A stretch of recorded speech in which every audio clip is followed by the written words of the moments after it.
I've been thinking of what to say to you, but I haven't found the words yet to use. And this may very well be out of our control, but I can't stand to see you with your heart so exposed. Hi, I'm Gage. And I'm his assistant, Dalton. And this is Mother Nature. And today we're going to be studying a pond.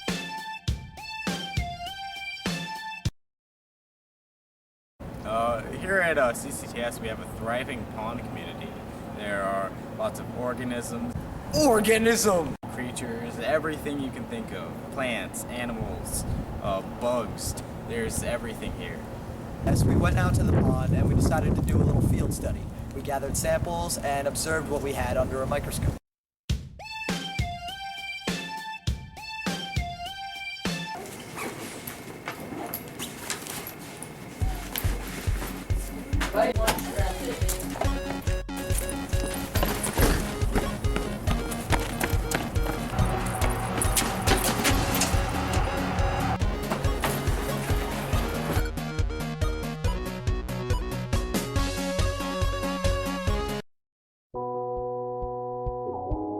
With the naked eye?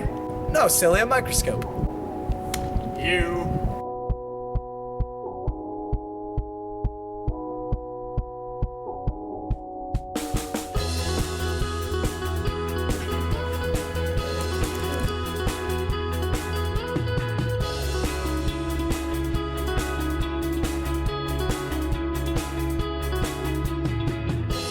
Otherwise known as Argionetta aquatica, in the arachnid group.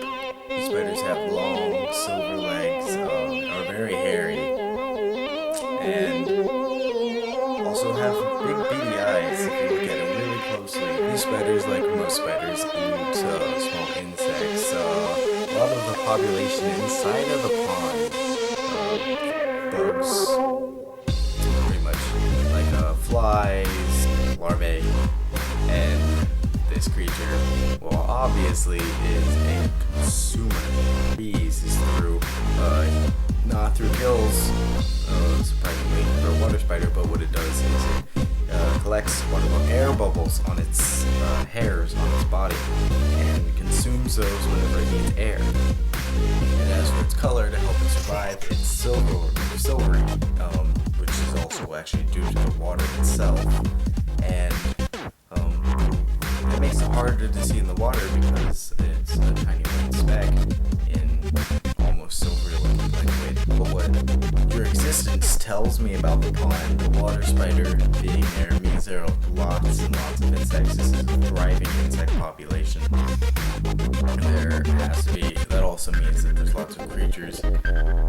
Insects eat tinier, smaller microorganisms that feed these macroorganisms. If you disappear from the pond, how this would affect the rest of the creatures, there will be a large mass growth of population in the insect community. The insects would rise, and could create a chain reaction of effects, actually.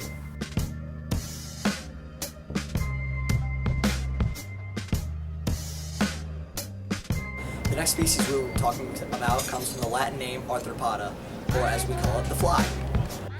The key features of a fly are its long hairy legs, its big eyes, and its dark body.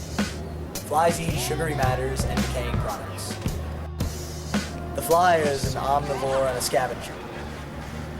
We know this because it eats some fruits and dead animals. It helps it move around quicker because it's smaller. That way it can escape predators. A fly's color helps it to survive. Since it is dark, it can hide in the water or around tree and plant life. Due to the existence of this creature, we can tell that there are dying creatures in water. If a fly species disappeared from the water, creatures that it eats would less likely to be eaten. And since it is preyed on by others, they would have a less likely food source that would then be compromised.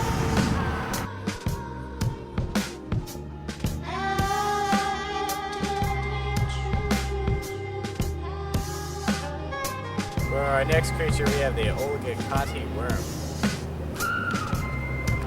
This worm is in the phylum Annelida group.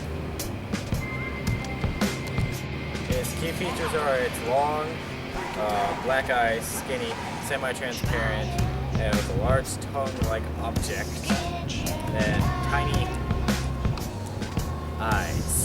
The worm eats small creatures, and which making it a carnivore. How do I know this? I watched it do it. And quite impressively, you actually breathe through your skin. The worm, what it does is it ingests oxygen. That way the skin collects the chemicals and such as it needs. The transparent coloring makes you very hard to see in the water, which is where you live. And your organs, which are brown, look like dirt specks. So nonetheless, you're very small, hard to see through the naked eye. And then again, you just look like dirt.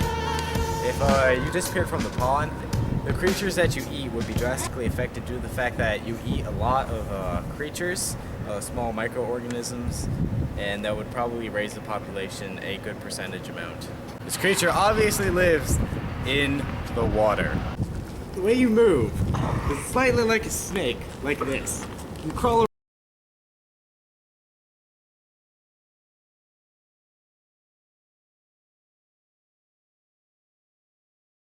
You're a tree. You're big, you're green, and you're brown. Photosynthesizer. You darn tree. That means you take in energy from the sun. How do you know? Oh, so now you can talk. Hey, I've been really stressed at work and such. So anyways, how do you know? You're a tree. Okay, I'll give you that one. So, does my condition tell you anything about the water?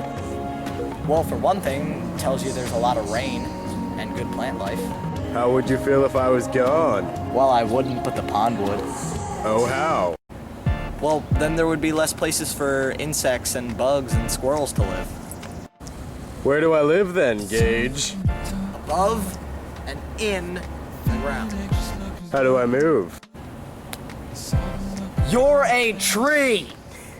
A picture that I can't erase, and that was a lost dream I've had since I was 17. The species we're talking about now is the Hydra, known as its Latin name, the Hydrozoa. It is in the Colenterra group. Its key features are it has lots of arms and a large mouth. You eat freshwater plants, and you are a herbivore. Your shape helps you survive by the fact that you have lots of arms and a large mouth, which allows you to basically just attack things. You look like some plant life, which means a lot of creatures will eat you, or you can ambush things. What does your existence tell me? You have a thriving ecosystem! Where do you live? In the water.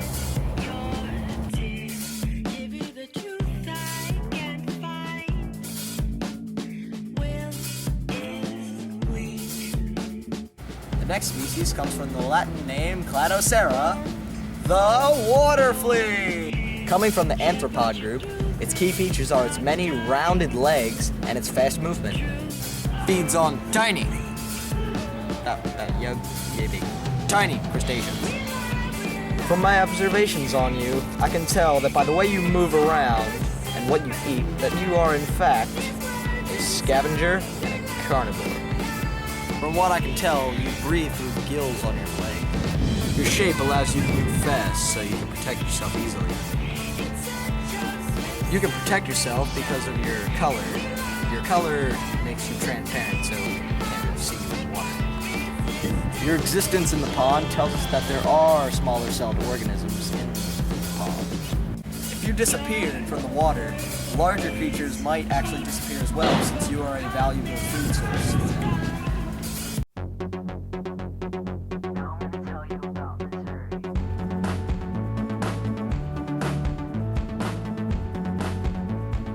For our next creature, we have the copepod, otherwise known as the Macrocyclops albides. Hope I pronounced that right. Copepods are omnivores. They eat both plants and animals. For example, they eat green algae and water fleas. The way the copepod moves, it has two main body parts and also lots of tiny legs, 10 to be precise. What the legs do is it allows it to swim. Copepods live in mostly marshes and streams, which helps you to survive because you're tiny and slightly aerodynamic, allowing you to swim fastly, quickly, and away creatures. Your existence tells me about the pond that there is a large amount of diversity in the creature set, since copepods are usually hard to come across. Also, it explains to me that there are tinier creatures than you, since you are one of the tinier creatures, because you obviously have to feed off of something. And it also tells me that there are larger creatures, because I did find larger creatures that do eat things that eat you. If you disappeared from a pond, it would most drastically affect the algae population. The algae population would most likely increase. It would less likely affect the animals, since you normally don't attack animals by yourself unless in a group with a ton of copepods.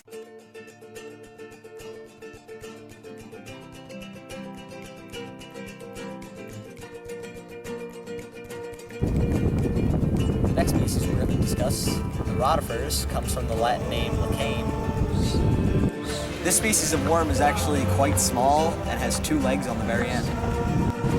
Based on our research, we can tell that this carnivore eats small creatures that are known as bacteria. Even though you're small, your shape kind of helps you move very quick since you're very, very small. You breathe through certain organs in your body, which I think is actually pretty impressive. You also are very transparent and hard to see in the water.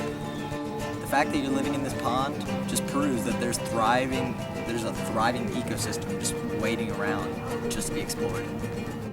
Obviously you live in the water, but if you were gone, there would just be a thriving amount of bacteria living in there.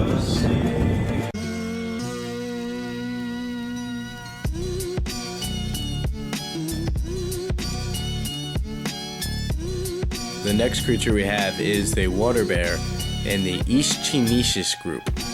Key features of a water bear are the fact that, as the name states, it looks like a bear and also has 8 legs. Water bears mostly eat algae. They suck the juices out of plant life, making them herbivores. I know this through doing research on the creature. The way your shape helps you survive is in the fact that you're short and stout, kind of plum-shaped in a way, and are hard to attack, reach, grab, any sort of thing like that. Your color helps you survive. It really doesn't. Yeah. As my partner and I have stated multiple times before, the way that your existence influences the pond, what it means about the pond, is that there is a thriving community, that there are lots of creatures. You have to eat algae. Algae has to be growing. Something has to be eating you to keep you in check. And that means lots of different things. If you disappeared from the pond, that would definitely affect algae. Yes, it would affect algae a lot because that is your main source of food. You eat vegetations in the water. You mostly live in lichens and mosses and liverworts. Yeah. And you crawl around on your legs. Just your 8 legs. Claw-like legs. That's how you move.